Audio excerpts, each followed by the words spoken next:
India पाक cricket team cricket match हो सकता है तो दलजीत दोसांझ की मूवी क्यों नहीं चल सकती है?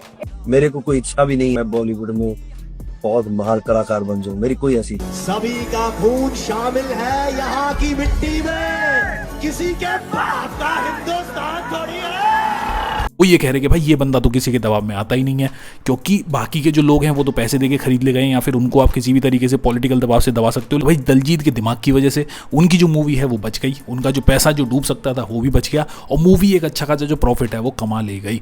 तो भाई बॉलीवुड के लोगों ने हमेशा से पंजाब के जो आर्टिस्ट हैं, पंजाब के जो लोग हैं, उन्हें हमेशा दबाने की और उनकी आवाज़ को कुचलने की कोशिश करी है। और लास्ट टाइम जिस तरीके से सरदार जी 3 कंट्रोवर्सी में दलजीत के खिलाफ जो पंजाब के जो खुद एक आर्टिस्ट हैं जैसे कि गुरु रंधावा, साथ में बी प्राक जैसे जो आर्टिस्ट हैं, ये लोग भी जिस तरीके से दलजीत के खिलाफ अपने बयानबाजी कर रहे थे, उससे क्या साबित होता है? उससे ये साबित होता है कि भाई इन लोगों के जो आका हैं वो इनको गाइड कर रहे थे कि आपको इनके खिलाफ ये सारी जो बातें हैं ये बोलनी है। और मिक्का सिंह जैसे जो कलाकार हैं जिनकी काफ़ी ज़्यादा वैल्यू मानी जाती थी भाई, जबकि वो खुद लोग कराची में जाके अपने जो कॉन्सर्ट हैं वो कर चुके हैं, वो दलजीत के खिलाफ जिस तरीके से अपनी बयानबाजी कर रहे थे कि भाई दलजीत की जो मूवी है सरदार जी 3 वो इंडिया में नहीं रिलीज होनी चाहिए, साथ में दलजीत को भी आके माफ़ी मांगनी चाहिए। वो इस तरीके की बात है इसलिए कर रहे थे क्योंकि उन लोगों पर इस तरीके का प्रेशर था कि अगर उन्हें आने वाले टाइम में बॉलीवुड में काम करना है तो उनको हाथ जोड़ने पड़ेंगे और जो भी उनको ऊपर से जो ऑर्डर दिए जाते हैं वो उनको फॉलो अप करने पड़ेंगे। लेकिन वहीं आप बात करो पंजाब के आर्टिस्ट जैसे जिस तरीके से दलजीत दोसांझ ने उनको रेपेल करने की कोशिश करी, ऐसे कि भाई उन्होंने उनकी बात का कोई भी जवाब दिया ही नहीं। असल में भाई दलजीत दोसांझ का जो स्टारडम है ना वो ग्लोबल स्टारडम है, वो एक पंजाबी रॉक स्टार की तरीके से साथ में एक्टर की तरीके से जाने जाते हैं। तो उन्होंने इन लोगों का जवाब भी नहीं दिया, साथ में बॉलीवुड जिस तरीके से उनको दबाने की कोशिश कर रहा था उन्होंने उस चीज़ का भी जवाब नहीं दिया। और इस चीज़ की चिड़न में बॉलीवुड के जो लोग हैं, जो फिल्म फेडरेशन के जो लोग हैं, वो भी उनसे चिढ़ने लगे।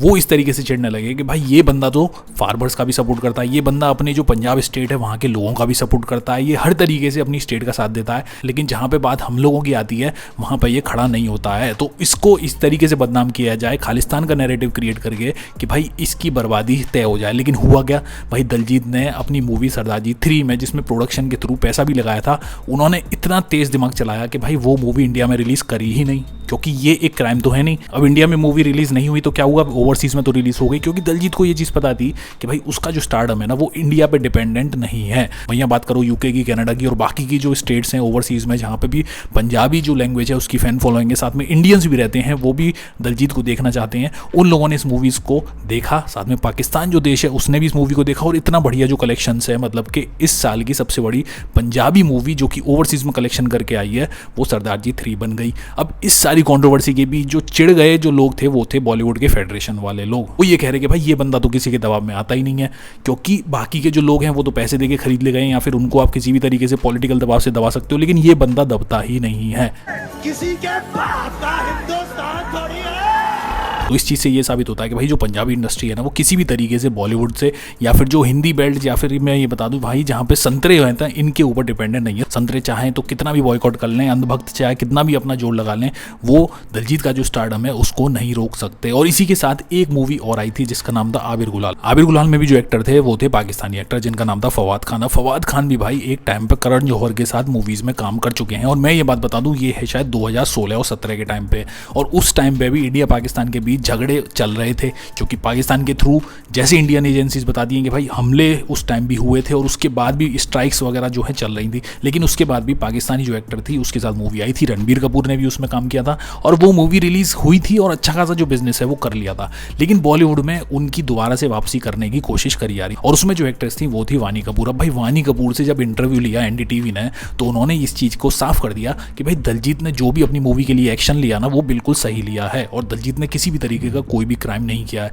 ऐसा इसलिए कि भाई जो प्रोड्यूसर है जिसने अपना पैसा लगाया भाई उसका पूरा राइट है कि वो अपनी मूवी को बचा सकता है, और उसने बचाने के लिए जिस तरीके से दिमाग लगाया ना तो भाई बॉलीवुड वाले फेडरेशन वाले सारे के सारे फेल होते हुए नजर आ रहे हैं। लेकिन बात आती है वानी कपूर की और उनकी मूवी जो कि फवाद खान के साथ थी। भाई इन लोगों की जो फैन फॉलोइंग है वो ओवरसीज में नहीं है, तो अगर ये ओवरसीज में रिलीज भी कर भी देते तो इनकी मूवी को बिजनेस नहीं होना था। तो भाई दलजीत के दिमाग की वजह से उनकी जो मूवी है वो बच गई, उनका जो पैसा जो डूब सकता था वो भी बच गया और मूवी एक अच्छा खासा जो प्रॉफिट है वो कमा ले गई। वहीं आप बात करो आज के टाइम की, तो भाई वानी कपूर ने इस चीज़ को सपोर्ट करते हुए बोला है कि भाई इंसान अपने मूवी में जब भी पैसा लगाता है तो वो उसको निकालने के लिए पूरा दम लगा सकता है और वो जो भी लीगल जो चीज़ है वो अपना सकता है। दिलजीत से जो चिढ़ने की वजह है भक्तों की वो ये है कि भाई दिलजीत ने इंडिया में अपनी मूवी रिलीज नहीं करी, उसके बाद भी उसकी मूवी ने पैसा कमा लिया और वो किसी भी तरीके से आज की जो जुमला पार्टी है उसके दबाव में नहीं आया।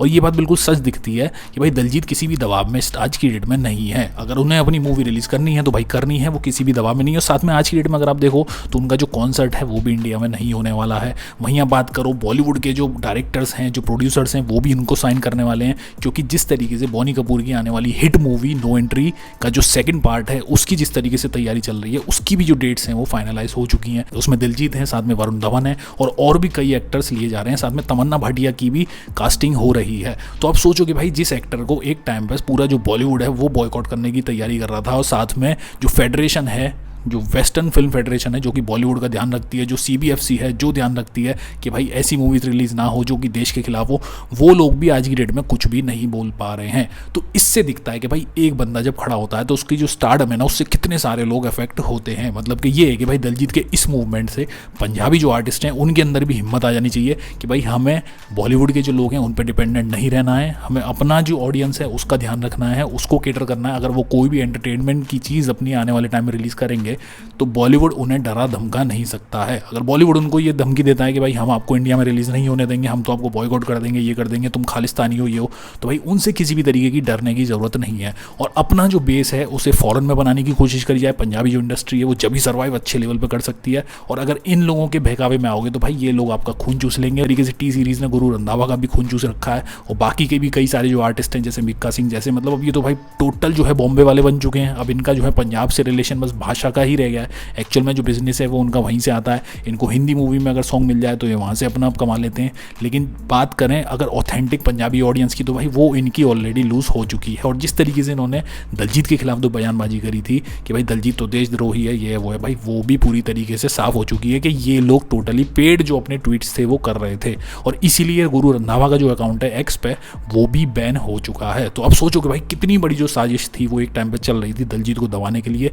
लेकिन रिजल्ट में क्या हुआ भाई, दिलजीत इससे भी ऊपर उठते हुए नजर आए। बॉलीवुड में अब उन्हें और बड़ी जो मूवीज़ हैं वो देखने के लिए मिलेगी। जो प्रोड्यूसर्स हैं उनको खुद आके ऑफर करेंगे कि आप इन मूवीज़ में काम करिए। दिलजीत अगर इस मूवीज़ में काम करेंगे तो भाई ये मूवी एक बड़ी हिट होंगी। साथ में पंजाब की जो ऑडियंस है वो भी उनको एज एन एक्टर देखना चाहती है। साथ में जो सॉन्ग्स हैं वो तो उनको पसंद ही हैं। भाई धीमे धीमे ये जो जुमला पार्टी का जो दबाव है ना वो देश में खत्म होता हुआ नजर आ रहा है। और स्पेशली पंजाब के जो लोग हैं ना वो डरते ही नहीं है जुमला पार्टी से, साथ में बॉयकॉट मूवमेंट से। क्योंकि भिगो भिगो के जिस तरीके से संतरों में मार मारी जाती है ना, ये सब अपना छोड़ के भागना शुरू कर देते हैं। बस ये अपनी जो जगह है जहाँ पे इनकी पार्टी है वहीं पे हीरो बनने की कोशिश करते हैं। लेकिन वहाँ से जैसे ही बाहर निकलते हैं तो इनकी ऐसी तैसी हो जाती है भाई ये बोलने लायक बचते ही नहीं है। तो भाई भक्तों को जो है सावधान हो जाना चाहिए मेरे हिसाब से।